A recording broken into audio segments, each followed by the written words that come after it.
Z nami je zdaj Ahmed Kurajši, novinar, ki deluje v Pakistanu in televizijski voditelj, ki se nam oglaša iz Islamabada. Ahmed, kako lahko Pakistan trdi, da je nevtralen posrednik, če je morda istočasno pomagal Iranu?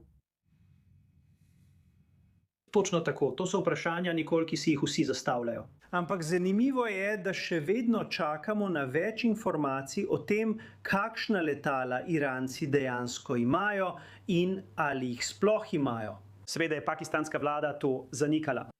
Tudi za mnoge med nami, Nikol, ki smo bili tukaj v zadnjih nekaj tednih, tako pakistanski kot mednarodni novinari smo tukaj, vemo za to letalsko bazo. To je letalska baza, kjer je pristal J.D. Vance, podpredsednik ZDA in drugi ameriški uradniki. Prav tako pa tudi iranski uradniki.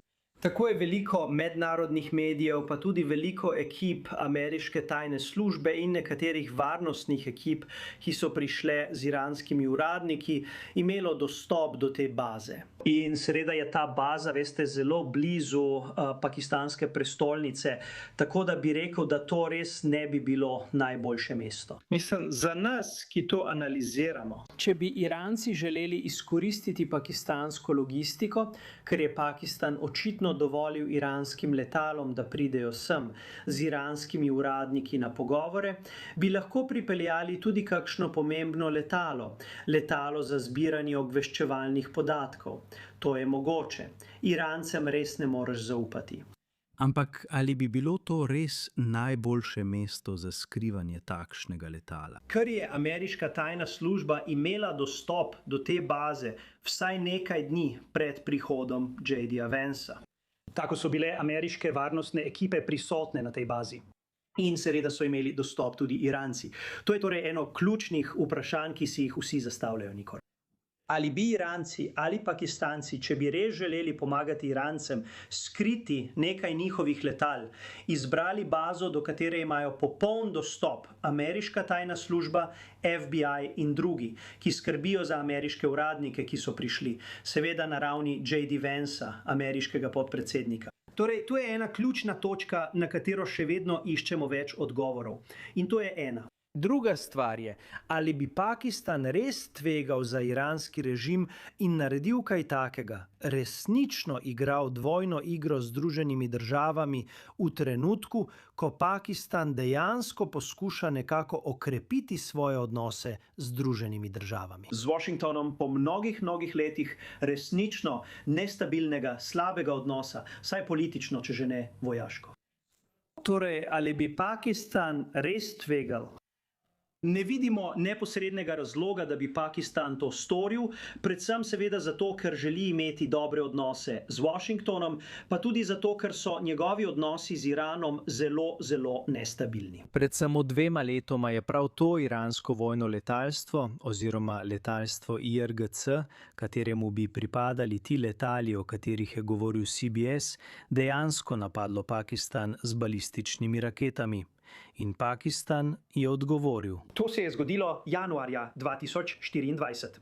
In to je bilo prvič v tem tesnem odnosu med Pakistanom in Iranom, ki traja že 7 ali 8 desetletij. Prvič je Pakistan dejansko januarja 2024 poslal svoja lovska letala v Iran, da bi kaznoval Iran zaradi napada na Pakistan. Seveda so Iranci, ko so napadli Pakistan, trdili, da napadajo bazo Mossada v Pakistanu, pa tudi v Iraku in Siriji. V januarju 2024 so napadli Pakistan, Irak in Sirijo. In seveda je Pakistan odgovoril. Torej, bi Pakistan res šel tako daleč, da bi pomagal temu režimu, ki je dejansko naredil ta brezprecedenčni korak? Veste, Pakistan in Iran sta bila zaveznika pod dinastijo Pahlavi. In Šahraza Pahlavi, zadnji šah Irana, je bil zelo tesen zaveznik Pakistana. Tako da odnos med tema dvema državama po letu 1979 res ni bil stabilen. In mimogrede, obe ti državi, Nikol, in to je moja zadnja točka, obe ti državi sta tudi v strateškem tekmovanju v Afganistanu, v zalivu, na Bližnjem vzhodu in tudi v Južni Aziji glede na Indijo.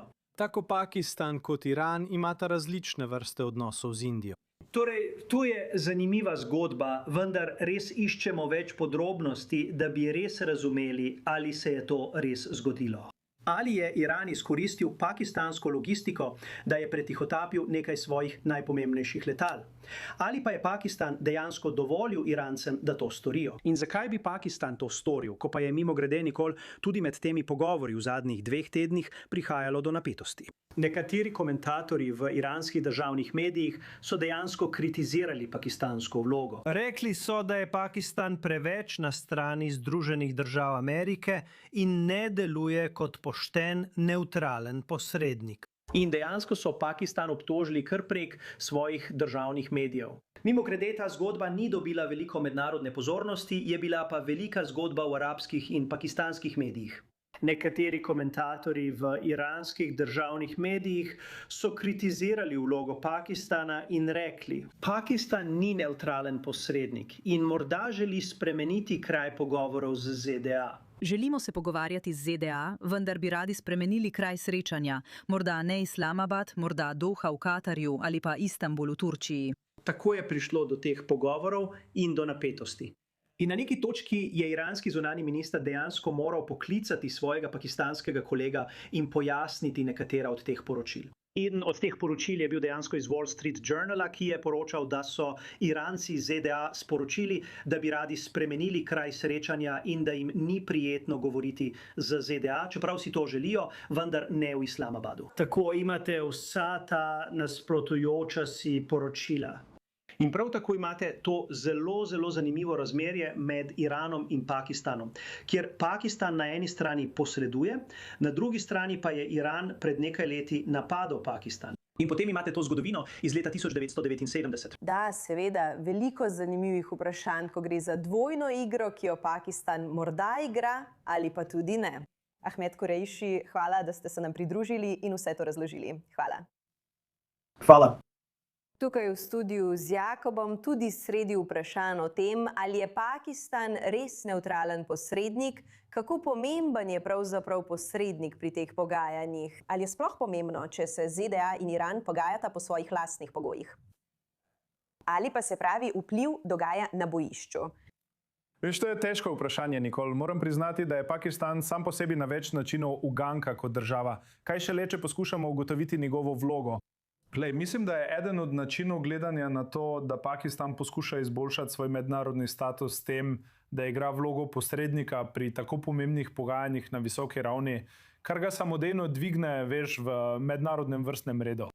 Ampak ne pozabimo, Pakistan je najprej močno odvisen od Saudske Arabije za svoj gospodarski obstoj v bistvu. Močno ga subvencionirajo, v višini milijard. Saudijci nenehno vlivajo denar v pakistansko gospodarstvo, odplačujejo dolgove in tako naprej. Torej, to je pomembno. In imajo ta obrambni pakt z Saudijci. Tukaj ima Pakistan dejansko moč in mislim, da je to na vojaškem področju pakistanska vojska je močna sila, njihove letalske sile so resne letalske sile in seveda so jedrska država. Zdaj pa obstajajo tudi vse vrste senčnih povezav med elementi njihovih varnostnih sil in fundamentalističnimi džihadističnimi skupinami.